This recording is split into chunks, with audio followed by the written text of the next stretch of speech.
Les tensions avec Moscou poussent la Chine à se rapprocher de l'Occident.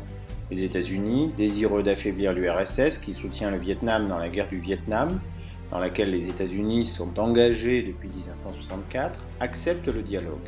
Ces relations aboutissent à la visite du président Nixon en 1972 à Pékin et aux négociations pour mettre fin à la guerre du Vietnam, qui aboutiront aux accords de Paris en 1973. En octobre 1971, la République populaire de Chine entre à l'ONU et devient l'un des 5 membres permanents du Conseil de sécurité à la place de Taïwan. Les États-Unis reconnaissent alors officiellement la Chine en 1978.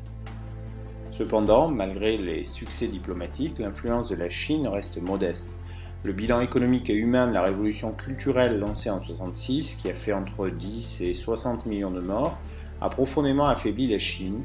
Son influence reste faible en Asie et le seul régime qui ait suivi un petit peu la Chine, le régime cambodgien, allié des Khmers rouges, les communistes maoïstes du Cambodge, est renversé en 1979. À la mort de Mao en 1976, finalement, la Chine n'est pas encore une puissance régionale. Il est important de connaître le sens de révolution culturelle, qui est une campagne de mobilisation des masses lancée par Mao en 1966, qui s'appuie sur les jeunes, que l'on appelle les Khmers rouges, contre ses adversaires au sein du Parti communiste chinois. Elle permet à Mao de conforter son pouvoir, mais elle doit être arrêtée en 1976 à cause du désordre qu'elle a engendré et surtout de toutes les dérives.